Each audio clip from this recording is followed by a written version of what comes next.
And look, see, that wasn't so bad, guys. We're getting everything set up for game number 2, and if game number 2 is anything like game number 1, hell yeah, I'm ready to go, man. That was a very interesting set of circles to get the game started. Well, you couldn't have asked for any more if you like wild circles, because that was pretty darn wild. And, you know, as Toby mentioned, he likes to get, you know, more player-friendly circles, but you and I don't know what it is. I'm starting to feel like maybe I should start leaning more Toby's direction, because every single time I'm like, yeah, I like the crazy circles. I like to see the players like overcome obstacles.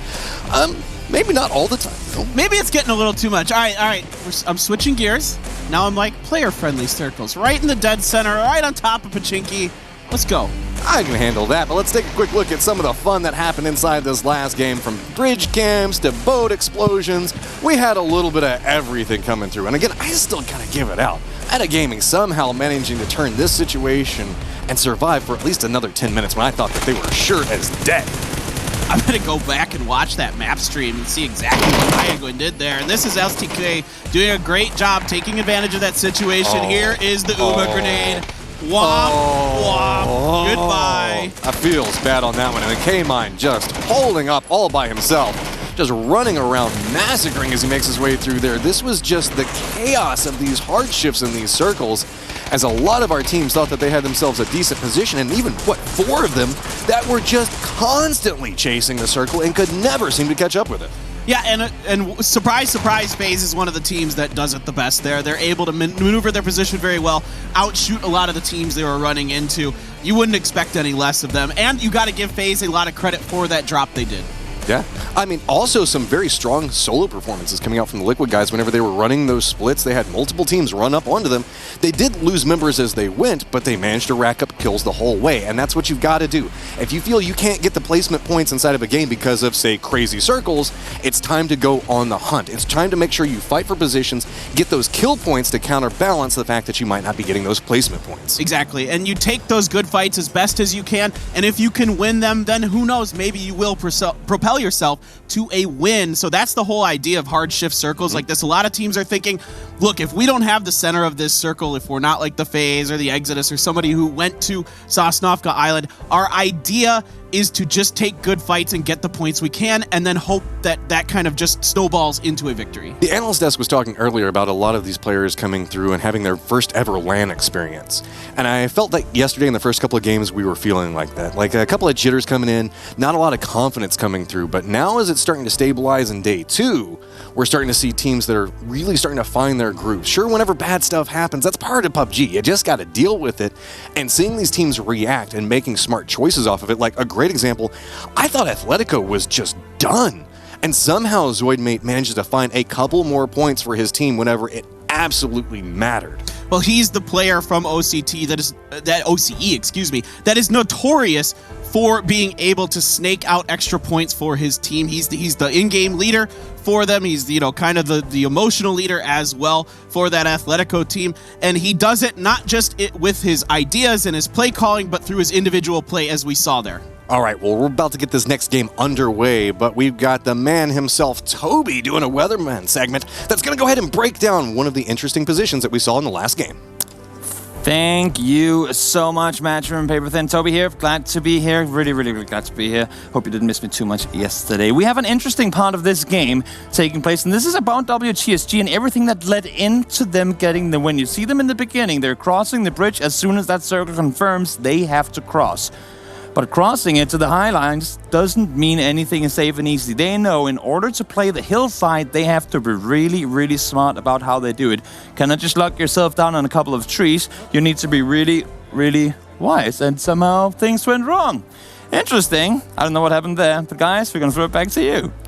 Talk about the fact that Toby likes safer circles and having him have to go over a very crazy set of circles. You could tell he was tilted so much that even his pin decided to go a little sideways there. Oh, Toby. Oh, no. I love Toby. I'm so sorry. I was so excited for this. Like, yes, we get the weatherman report. I want it to be sunny today, but no. It's raining again, Matcham. Always. It's raining again. Always raining grenades is what it feels like right now, especially inside of those last game. But now then, okay, we talked about a couple of these different teams as we moved through there, but one thing I did want to mention was what we saw coming out from Shoot to Kill and Exodus. where we saw Exodus make that quick rotation back down to the very southern part of military base, where they're playing right along that beachhead, and then Shoot to Kill came in back behind them and kind of held down the cliffs. You see that on these circles very common because those points are very strong, easily defendable, and a good chance to catch at least 1 or 2 kills depending on how rotations go.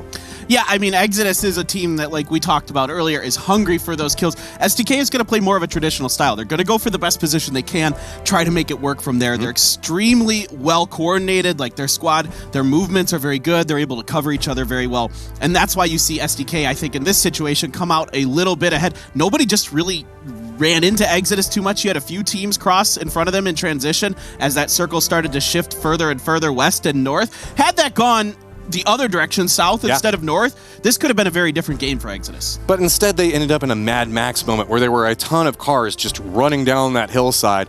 But we do have the leaderboards ready to go, and I want to take a quick look and see how things have shaped up. I feel like we're still going to have one team that's holding down the top of it, though. Yeah, I don't expect it to change too much there. 11 kill win, 12 kills for FaZe there, 8 kills for Shoot to Kill. So, 31 kills, almost half the lobby between your top 3 teams. So whenever we're looking at this, we're starting to see repeats of names up towards the top of it. WTSG, FaZe Clan, Shoot to Kill, Na'Vi getting themselves a good game coming out of this one. Team Liquid walking away with a ton of kills to kind of counterbalance what was going on. And Exodus, who wasn't having the best of days yesterday, going to go ahead and get themselves some points that were very needed as well. Yeah, absolutely. A lot of these teams are just kind of clawing around the middle of the pack and the top of the pack, as you might have expected with, some of the really stacked rosters that have come in here. And of course, still on top is going to be WTSG, 85 points, well ahead of Exalt now. So when we were on Miramar, Exalt was doing phenomenally well. They were just racking up a ton of points. But then whenever we switched over towards Erangel, they started having a little bit of trouble. They didn't get any points in that last game either, so it feels like Exalt is a very Miramar-focused team as far as performance goes right now, while WTSG is kind of balancing between the two. Well, that makes me really excited to see what they can do in the final 3 games of the day, Matt, because it's all Miramar at the end. Looking forward to that. Oh, look at how many teams are tied at 51 points. 3 teams, FaZe, Liquid, Shoot to Kill. That is crazy. There is a lot of jockeying for position that's going to be happening in those 5th to 2nd positions. As FaZe mentioned it feels like there's always the story of FaZe and Liquid going at each other's throats. My concern is starting to come out with some of these guys back down towards the bottom, not being able to pick up a lot of kills. Like Red Canids have been able to pick up the kills, but not necessarily any placement points, and they're not getting their kill points high enough to kind of counterbalance that. Yeah, right now, Singularity is doing quite well in terms of their rotations. They're not a team that's going to frag out very, very much in this lobby. We can see that they're kind of outclassed a little bit. Pome plays incredibly well for them. He's been the star so far. But in terms of their rotations, they make good decisions. They find ways to get into late games on the edges. We saw this a lot yesterday on Miramar especially. We saw it here again today where they're kind of, at least in kind of they have a chance, right? They have a chance to get there. One of the things you always have to keep an eye on these international events is how people can find a way to cling to life and at least try to claw up and get something else. We were talking about Zoidmate a second ago. You can see very often that we're moving into very late game circles, but still most of the teams at least having one member up and finding some way to maneuver through there. So whenever you're one of these teams that's playing solely for placement points, that's when the problem arises, because you can last all the way up until like the last 10 minutes of the game, go out and suddenly you're like, wait, what? 14th place? How did that happen? Just because there's still so many solos hiding around different parts of the map. Yeah, exactly. In modern competitive PUBG, being a skilled team in terms of your rotations and your movement, having that really genius in-game leader is nice, but you need to be able to slay. You need to have the absolute nutty fraggers on your team, like that man on your screen. Zhong is nutty. We saw some nice shots with the AWM for him in that last game, and this whole team is just, coming into this, I felt like WTSG was the team that I thought would have the best chance to win, just in how they've been playing lately, and right now it's looking that way. All the way back in time, and it is a storied team. Like all the way back to the beginnings of PUBG as an esport, team has always performed very well. Sure, they had to start playing under different team organizations and everything else like that, but it always brings like happiness in my heart whenever I see WTSG WTSG performing so well. I know, I was trying to talk about this yesterday, that it's almost like a flashback in time as we got teams like Shoot to Kill playing against WTSG. Like, it's been years since I've seen that, and I don't know, it's just like a throwback moment for me. Yeah, there's been some nostalgia so far here in 2020, some things that we haven't seen, in 2019. Now things are kind of changing, moving in different directions, and as somebody who's been a fan of competitive PUBG for quite a long time, it feels kind of nice, and you're seeing some, longtime players continue to be successful. There's new talent coming in as well, so everything seems to be really interesting and looking to be a lot of fun. I'm still kind of wondering about this Oath team. I know we've talked about them quite a bit, just as I'm thinking about these newer players. It looks like they're a little out of their element. Now, they did a fantastic job in that last game controlling that, southern edge of the main continent, blocking those other teams from getting ahead of them. But as what I found to be really fascinating, Singularity actually did better than them in terms of how long they survived. And Singularity was one of the teams that was getting blocked. So just to give you guys a heads up, there is a small technical difficulty with one player right now. We're trying to make sure we solve that before we get the plane up and in the air. So that's how come we're doing a little bit of a podcast right now to let you guys know what's going on. But that being said, it's never the worst thing to get a little bit more information before we move into these rounds, because think about it, by the time we get done with these next two games, we're already halfway through the event. Wow. Yeah, that's a really good point. I hadn't thought about that. Things are just rocking and rolling here, and this is going to be, I think, more of what competitive PUBG is going to be from now on, these shorter term events. I think 18 games is about the right number. I say 18 to 24 games, I feel like is kind of the sweet spot. I'm not going to open my mouth on that one because I know it's just going to hit all over social media. It's like, no, obviously it needs to be 36 games. And there's going to be another guy that's like, why do we do more than 8? I'm just, nope. Gotta let that one go. One game. All the money on one game, guys. It's the true Battle Royale style. But it looks like everything is starting to get situated, as you can see all the players starting to warm up their hands, move into different positions. Serious face coming out from everybody. At this point, I'm kind of curious, is K-Mind officially EU, or are we still allowed to call him from North America? Because I know how it goes. Whenever you make your way over onto Liquid and PUBG, you're instantly embraced by all the community. Well, I think you could call him EU now. I think that's fair. He's on an EU team. I mean, when for example, Lost HD came over to the Rumblers, was he EU still? I considered him North America. Yeah. All right, but as you can see here, everything is going on. We got 3 seconds before we move into the game. Any last thoughts before we go, Paper Thin? Nope. Looking forward to this. My thoughts are, let's get going. Let's get in here, and let's see what kind of plane we have. Now, this one is much more fair. We don't have that extremely steep, west to south circle. Now it's just right 45 degrees across the middle. And that is a good point. A lot of our circles have been very opposite plane paths. So if trend sticks, let's see, I'm going to go ahead and say Georgia Pool for the circle, just because it feels like every single time the plane path is over here, the circle just wants to go in the complete opposite direction for this, but a lot of our teams still opting back over towards a military base. You can see FaZe and Exodus continuing to push back over there towards it. Well, I said Pachinki circle. I'm going to stick with that. That's what I'm feeling on this one. We're going to get a liquid circle, if you want to call it that, I guess, since they're the only ones going Pachinki here. Otherwise, who knows? Maybe it'll go east. I mean, this plane path is so right down the middle, you go anywhere. But Sharpshot's already taking a bunch of damage. He is on a sliver of health. Kodak just isn't able to quite finish it. Whew, 8 bullets remaining. He's trying to run around and find more ammo to see if he can finish him off. But at this point, Kickstart should be safe. And no, Paper, we didn't get a Georgia Pole circle. What did we get? We tried. I tried. I really tried. I really did. I really did. I was even going for a kind of an evil circle with a Georgia Pole circle based off of the plane path, and nope. Whenever it comes here, I just got to embrace being from the south. All right, so Sharpshot did manage to find himself a vehicle, but still Kodak is on the hunt for any type of ammo, as now a couple of shots coming back towards him. So this is something I talk about a lot, that I don't get in arguments, I get in disagreements with some people, and that I think the military base isn't as bad as a lot of people think it is. Now, so think about this, okay? And people are going to disagree with me, and High Pocket Toffees could get into me, because this is actually basically what we were doing in the room before today, talking about the military island. Now, if you in a tournament, you get a couple circles that go here, right? It's about a 17% chance that the circle is going to end on Sosnovka Island. Not start there, end there. So that's a pretty high percentage compared to just about what's close to any other location. That is true, and I think it comes down to how you play military base. And we talk about this a lot, about what your style and how you want to play everything goes. But speaking of style and how you want to play, let's take a little listen in towards Tornado Energy. We're playing in aggressive style. We're trying to shoot everybody on the map, to fight with everybody. We had a lot of kills in qualifications. Our main killers is Example and Ala GG, which calls Batya in Russian, and in English it's Daddy.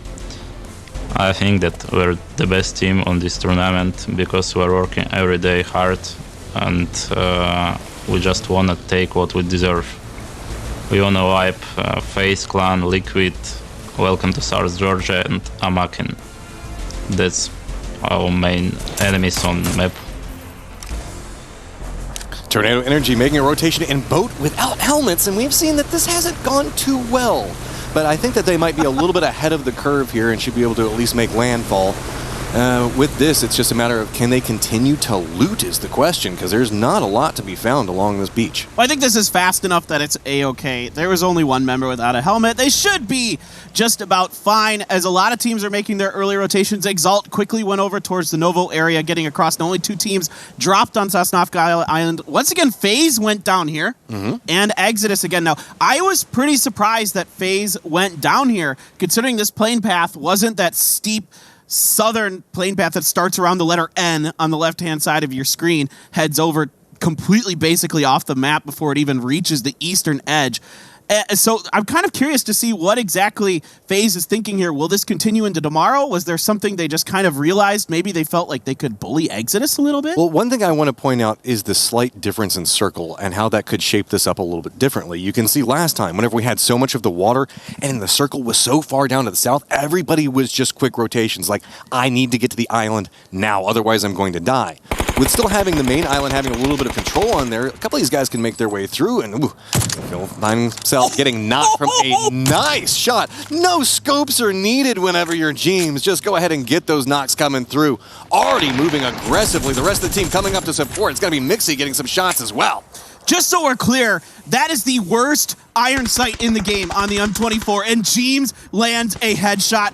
Nutty stuff from him. Here is Ibiza looking to push in on the backs of the Red Cannons. Isn't able to connect with his spray.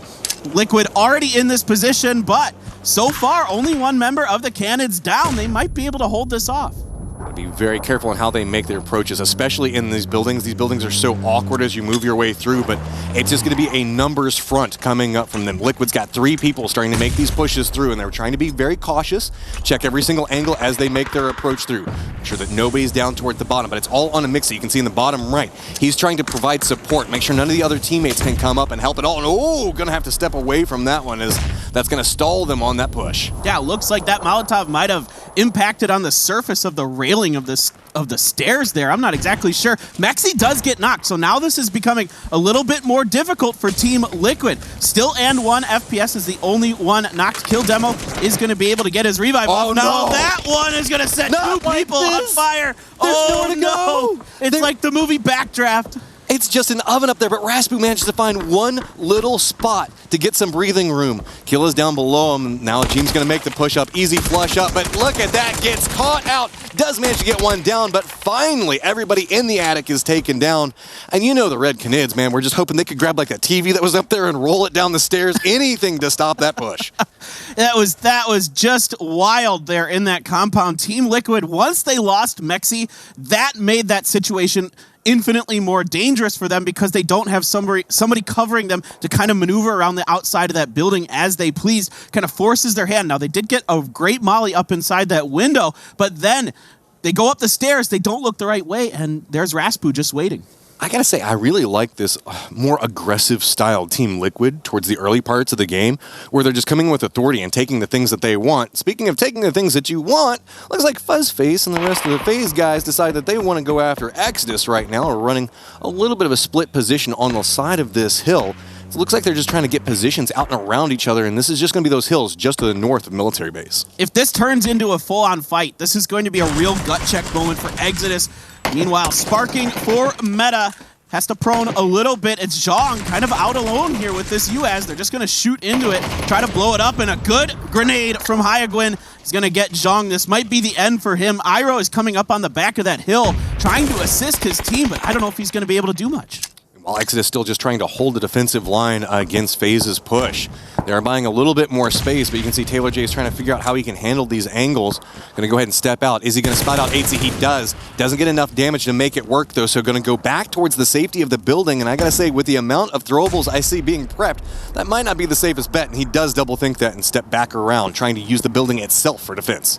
Taylor doing a good job buying time for the other members of Exodus to get up here. Let's see exactly how they want to set this up. It looked like I thought they might try to go for a bit of flank, but Fuzzface is out there on his own. This is what we're seeing from FaZe a lot of 1-3 splits. Fuzzface out on his own, the other three doing their own thing, and this time they're just going to back off. This is so smart. This is great awareness. Go whenever you have the numbers advantage, but whenever it turns into the 4v4, it's too early. Don't go ahead and take the casualties off of it. Instead, go back, reposition. There's still plenty of the map to work with, and uses Fuzzface position to get more information for the rest of the team.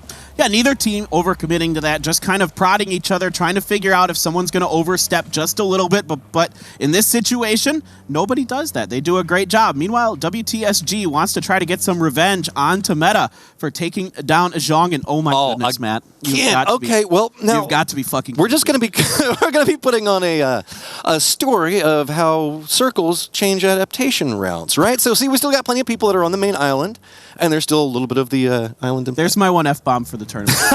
See, I've been saving mine. I've got one in my I was allowed one. And that's it. That's and the it was one. James yesterday that dropped the first one, so he opened the floodgates for us. See, this is what happens. Good guy James just unlocking the doors. So, speaking of unlocking the doors, if you're shoot to kill, how do you even make it inside anywhere that is close to safe? Alo's trying to get some shots back over towards WTSG, but they just don't even care right now. They've got somewhere in their mind that they really want to get to. I want to point this out. Atletico is still over by Milta. By the way, the circle just hard shifted so far, and there's tons of time that there's this much left that they could still maneuver. This is what happened last time to Atletico, though. They were hanging around Milta, and that kind of caused them to be very late in rotations, and then they had to run through all of these teams, lose multiple members, and they did walk away with, I believe it was 1 kill, but you know that's not what they want. They got 2 kills inside that one? I mean, okay, it's twice as good as what I was saying, but still not. I don't know. You're not going to be happy with that one. I remember it was more than 1. I remember seeing at one point that Zoid definitely added at least 2. But what's wild about this circle, Matt, is that there's still a chance that this can go north. This can go back over towards Ferry Pier. Don't bring that evil on me, okay? I'm usually the guy that says that and everybody hates me because of it, okay? But yes, there is a chance that it could do that, and you can see a couple of teams are praying and hoping for that to happen. With this shift that's kind of coming into play, a lot of these teams are trying to adapt off of it and not really going for a lot of fights or skirmishes at this time. And I do have to say, going back to what was going on with FaZe and Exodus a second ago, if FaZe had committed to a fight at that time whenever the circle shift came into play, that would have stalled them. And instead, now they've managed to reposition down and are in a beautiful spot for the circle. Yeah, it's a good timing because they can hedge their bets a little bit. Even if the circle had gone maybe a slightly different direction, this is okay. Because now if this circle does shift up to the north, God forbid it does that, but if it does that, they are in a decent position to potentially try to rack up points by gatekeeping the bridge. Oftentimes when you see a really, really weird, unusual circle like that shifts way hard away from where it should, the best thing to do is to just gatekeep the heck out of everybody. And Oath, also behind the curve as far as rotations go, actually further away from the circle right now than Atletico is.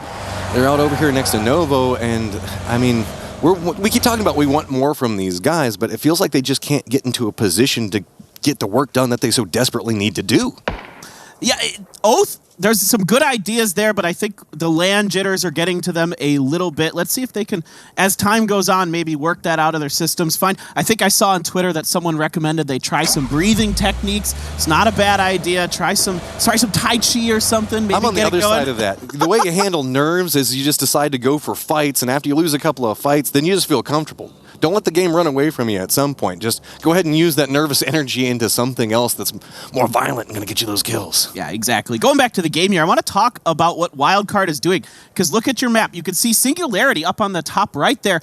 has basically the same idea, but Wildcard is already ahead of them. Now, if they don't see Wildcard and Wildcard can get onto the beach with some cover, Singularity is in a lot of trouble because this circle is looking very much like it's going to be pretty similar to what we saw in the last game. I'm having deja vu.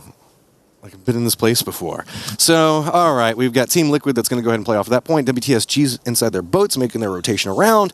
Atletico Oath still out there eating some blue damage, feeling that nice blue tingle hitting them. But it's going to be Meta Gaming that's trying to make a reposition as well that might find themselves in some trouble. And I got to be careful about that boat rolling back there. That's fine, it's fine. Iro read it and decided to jump on the other side of it. But I mean, really, if we talked about all this terrain just a second ago because it's almost the exact same circle already. So you know that there's the giant hill. This time it's going to be Exalt that's up there.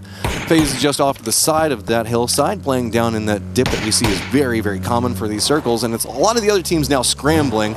And last time it was a little bit more chaotic, but it feels like these guys are starting to get a little bit of a grip on what's going on as everybody's now starting to get in gatekeeping positions. Yeah, here goes Vazku looking to get some damage done. He gets a little bit.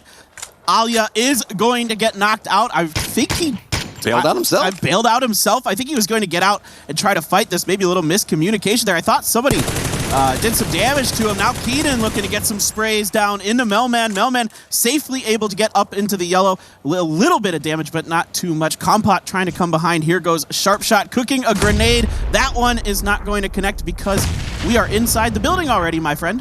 Here is a problem, though. Sure, Tornado Energy managed to get away. They managed to make it over towards this building, but this is a wildcard building. And there is one thing we know about wildcard. They will push you if you aggress on their territory. They want every kill point that they can possibly find. So Melman's got to figure out what do you do in this situation. You can see Keenan already moving into an aggressive spot. These guys will not hesitate in one moment to go after it. Look at how much utility they're using. They're like, okay, let's just funnel them into one spot, make the push, and then just get this over and done with. Look, They're already scouting it out, know exactly where to go now. You're exactly right. They do a methodical job making sure they know exactly where Melman is. Now let's see if Keenan can commit. Oh, there's some help coming from Kompot, though. Great job understanding the situation. Melman's outside. Sharp Shot isn't able to get the knock. See if he can come up behind him again. No, did he get him? Nice play coming out there, but Keenan says, no, thank you. I'm going to go ahead and get some cover back over for my teammate. And it's kind of interesting to go ahead and use the Molotovs that we saw Wildcard throw themselves to slow them down. Navi's just getting involved in this, kind of reaching out and throwing out some fun back over towards the Wildcard fight as it was going on, but they have a nice position, but they're on edge of circle is the problem. Yeah, it's going to be interesting in a way for Navi if they're going to opt to try to just stay on this side of the bridge because it's almost 100% that this is going down to the south. Are they going to stay on this side of the bridge? This is the easier bridge to bridge camp from this side and try to get their points that way. My thing is, look down over at Oath. Oath is in some trouble right now. They are entirely gate kept out by Exalt. They need to move forward just a little bit more, but there's no angles. They've just got this little ledge to work with. The circle does pop and move back over here, so this is going to be favorable for them.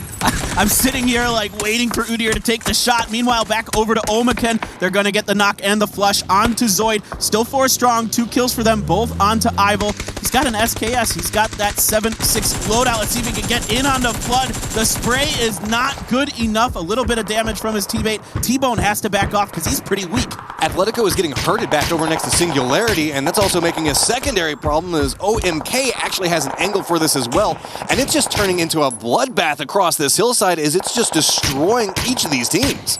Yeah, Extreme is going to get a point for Atletico over there, but he is going to get returned upon by Harald. Kickstart taken out by Page. So Omaken doing a great job here outside of the circle, getting the points where they can. Navi is making their push right across the bridge. They're opting to go for position. They saw an opening. They're able to get the information from the lighthouse, get on in. Now let's see if Omaken can get up on their backsides and make anything happen. They're moving into an aggressive position, really stalling out. Keenan gets spotted out, just taps him in the head. He goes down. He was trying to hold back Example, but there's going to be more damage now. Example does walk up, manages to get the flush back over towards it, but what do you do next from that position? Zolt still holding the high ground, Oath clinging to life in this position, just praying somebody comes up and distracts Exalt, but everything is happening towards the north. There's nobody really aggressing back over towards their position. Yeah, they're completely pinned inside of a funnel. Here comes a grenade up. over too far. Just bounces at a funny angle. Oh, but here comes the push. I like that. Go ahead and use the grenade.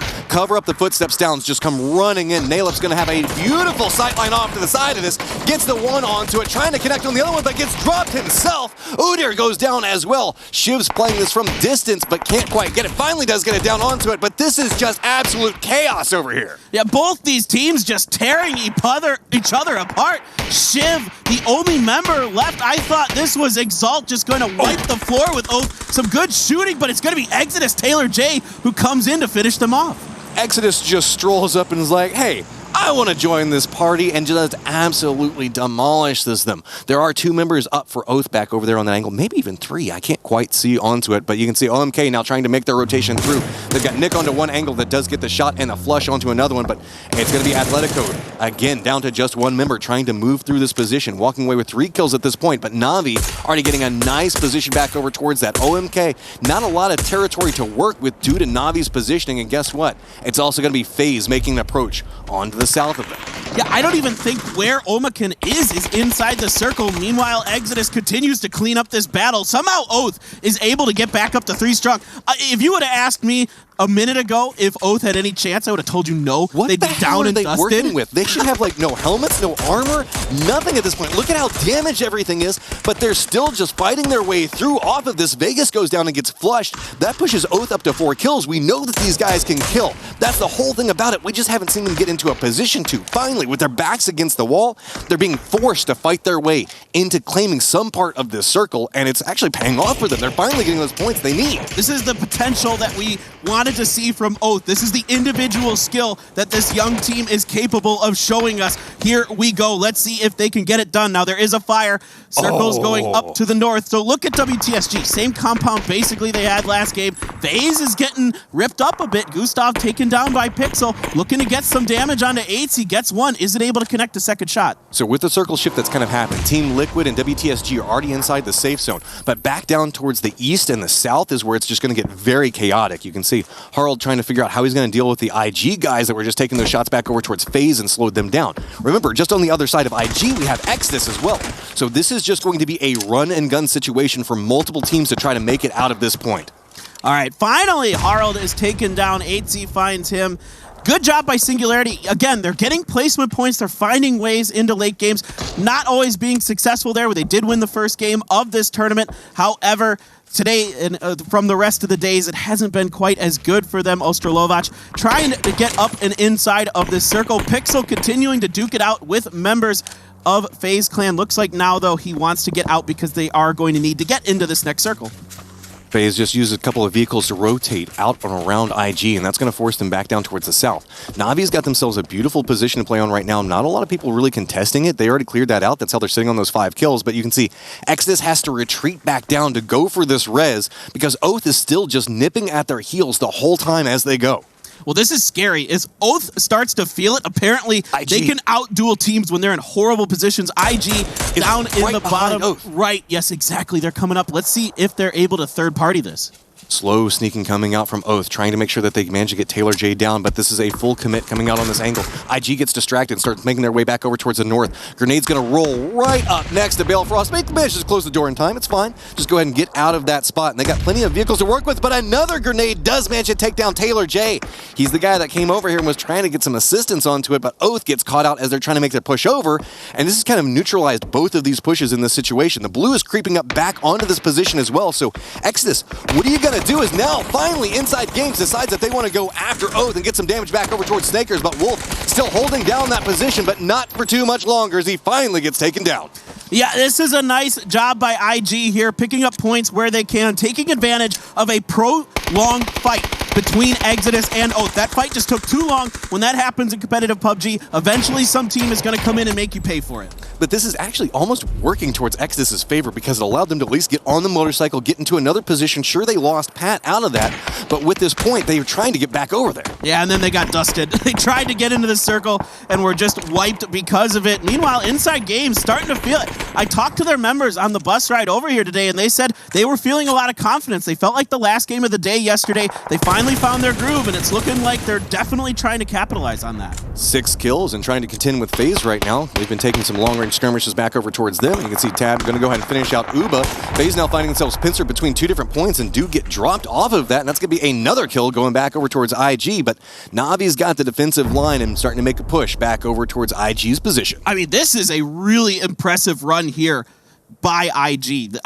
I thought they were in a lot of trouble at times, and then they're able to find the right third parties, able to keep FaZe at bay. That is no easy task, so great job by them on that. Now they might have Na'Vi coming up on their backsides. This could be the make or break moment for them in this game. I want to point out Na'Vi and IG are both fairly weakened due to how much they've been fighting. Sure, they managed to pick up a lot of kills, but WTSG just has the exact same plan as last time, which is, hey, let everybody else fight.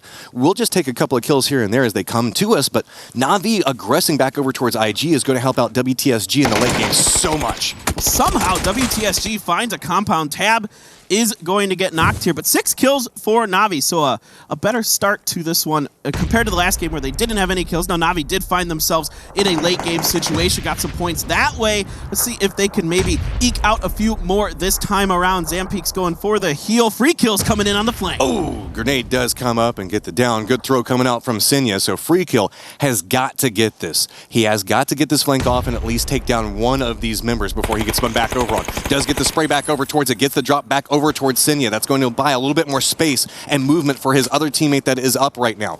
Might opt into going for the res onto it, but WTSG is also about to extend on this angle, and that's going to make this very problematic. Best of Luck does get the down onto Free Kill while the res is trying to come through, but is WTSG going to spot this out? The grenade's going to roll right over there next to him, narrowly dodging that out. Miraku's just trying to get the angle back over towards this. Going to spot out the Na'Vi members instead, and Best of Luck in a lot of trouble now. All right, I'm really curious to see what Team Liquid wants to do. It seems like they're content to just hold the middle of the circle and let these other 3 teams fight this out, try to get the odd man situations in their favor eventually, because right now two of the other 3 teams have 3. They only have 2, so if they can lose some members. All right, Zampeak does get Best to Watch, so now it is a 3-on-3 on the top if they can get this res onto Free Kill. Team Liquid is also still alive inside the circle, rounding out our 3 teams, but they've been very quiet since they lost a couple of members very early. Smoke's now starting to come out from IG, buying a little bit more space. You can see Pixel does have an interesting flank position back over towards Miraku, but Vard's position actually going to come up and provide a little bit of reinforcement on that if Pixel gets too aggressive from that spot. Well, Vard is going to go for the grenade. The members of IG are all in that smoke, and the grenades, of course, you're trying to take advantage of that, but it's just a little bit too far out of reach for them to get them to connect. Now, here's the thing. Liquid has the circle. WTSG is moving out. They want those kill points, and they feel like they're starting to contain IG, but that's allowing Team Liquid to get very comfortable inside that spot. WTSG has been really playing a decorating simulator inside of their buildings for like the last 20 minutes, so they really just want to get involved inside of this. Grenades are starting to come through. IG gets a little bit of damage back over towards Miraku, but he's still managing to get some work around that rock. Finally does go down. It's a peek back and forth on both of them, but it's going to be 2 members now down for WTSG. Talked about the fact that IG is feeling it, and they definitely are, moving up to 13 kills. This is a really impressive game from IG, taking tons of good fights and mowing down some really strong competition. Now it is up to Team Liquid to try to finish this. Ibiza has pushed up the hill. They want to completely block this area out for IG. So Team Liquid has the positioning on it. They know exactly where the fight has been going on. With the amount of fighting that IG has been doing, you know that they have to be a little bit weakened. Luckily, they do get a little bit of replenishment potentially from these loot boxes around. They're going to be able to move around this rock, maybe get armor back up. You can see still a little bit damaged, but the med kits, the utility, that's the big factors that they're going to need to push back down into it. Because let's be real, that's K-Mine and Ibiza sitting there waiting for them to start pushing down that hillside, and that is dangerous no matter who you are. Yeah, that is a very scary proposition for this IG team. Love this maneuver here by IG. Working along the side of the hill, knowing that it isn't going to be easy for a member of Team Liquid to see them, because Team Liquid is going to be inside of the circle. From the inside of the circle, there's nowhere that you can really see over that hill that is to the west.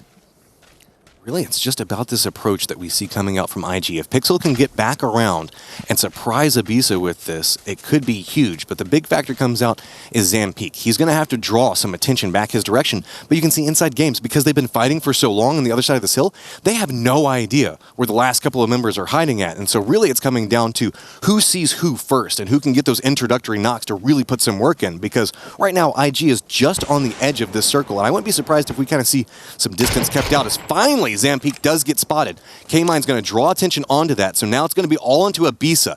If Pixel manages to sneak around back over towards us as they're caught up looking at Zambeak, that could be huge. Pixel takes the shots back over towards K-Mine, but doesn't get the down. Instead, it's going to be EB that throws a grenade back over towards Zampeak. That's a really nice start here for Team Liquid. Free Kill is moving right over. Smokes are down, trying to get this res. Is Ibby going to allow it? I haven't seen Ibby's utility just recently. I don't know if he has many frags left at this point. Catches Pixel with just a little bit of damage as Pixel is trying to take the pressure off and allow this res to happen. But it's the fact that he spotted him is so huge right now. That's forcing Pixel to play back behind that tree. You can see EB's holding back two members very close range. The moment they crest that hill, he's going to have a view for it. But Free Kill gets some good damage back over towards EB. So now it's all onto K-Mine. He is outnumbered 3-1, but he does have the circle and he knows where every single player is. The problem with it is everybody from IG knows exactly where he is as well. Now finally, EB getting flushed out. It's just K-Mine. And how's this push going to come through? Is IG going to be able to pick up another one? K-Mine needs to find some way to 1v3 this. He isn't able to connect those shots onto Pixel. Had he been able to get that knock, that would have opened up quite a bit of space for him. Now, there is a lot of smokes, tons of utility like you were talking about earlier, available for IG. So if they're safe about this, that's not the right place to prone. You're not in the smoke there, Free Kill. So K-Mine connected with that one shot and instantly just started unloading, praying the fact that he could connect off of it. He knows the numbers are against him. Spots out another one, does get the down, turns it into a 2v1 situation.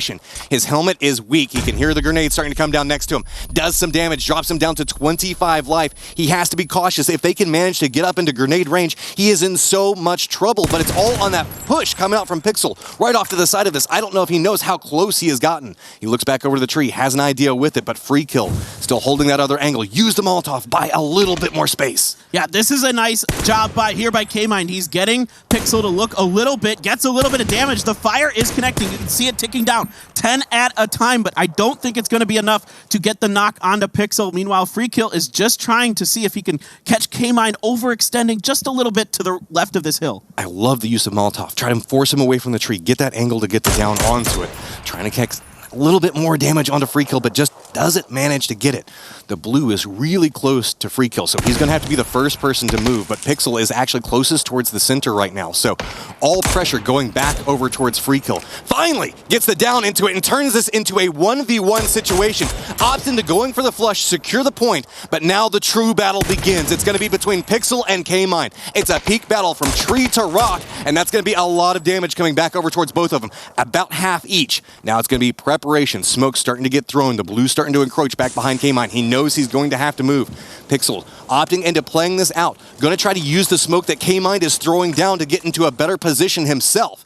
So now, K-Mine, all pressure onto you. Which direction do you go? Still thinks that he might be at the tree. That could catch him out. Does spot out. Pixel goes for the spray, but no! It's going to be Pixel that picks it up with 15 kills for IG. The mind games there were really intense. What a duel between those two players. K-Mine able to take out 2 of the 3 surviving members of Inside Gaming. Isn't able to get that last one. It was so close. But my goodness, what a performance there by IG. What is that, 15 kills, Matchroom? Pixel walking away with 7. And again, based off of that beautiful flank that he managed to pull off inside of that, and a great showing coming. I mean, you don't just casually get a game with that many kills. We saw them having to skirmish with so many teams that we have huge histories inside of this scene, and they managed to fight through them all. That was just masterful from them. A lot of that is done on the edges of these circles. This isn't like they're gifted a center circle situation. They have to battle through Oath, Exodus, WTSG, Team Liquid, FaZe Clan. This was an uphill battle all the way, and they fought and fought and fought. They get to the top of this hill. They could put their flag up there. And I love this. Even though it's a similar circle as last time, this is what you get whenever you're looking at PUBG as an esport. The adaptation and the learning, the figuring out, okay, this didn't work last time, let's try to do this. Whenever you get a similar circle, try to make those modifications. Move into better positions. Take every little bit of information that you've learned and now reapply it. Yeah, exactly. Love what I'm seeing from them in that game. And Matt, that is one of the most impressive performances we've seen here so far in this tournament. I would say that one is the top that I've seen. I mean, it was such a heady battle whenever we got down to those two snipers looking back and forth at each other. The use of Molotovs, trying to use each other's smokes to maneuver through those different points. We did see the fact that IG threw out one of their own, but still trying to manipulate both of those positions and crawling out into the wide open, just so that way you know the angle of approach is going to be what gave IG the victory there. But let's be real, that is ballsy to step into that angle and know the fact that this guy is going to have a clean sightline onto me, but I have trust in my aim that I can get it first. We saw that a couple times this game where players tricked other players by going prone in a situation where you don't really expect them to. You lose that mobility and that movement that you normally have, obviously, but the advantage is the player has to shortly look down. But guys, we are ready for another very short break. Stick with us as the GLL Season 4 Finals continues.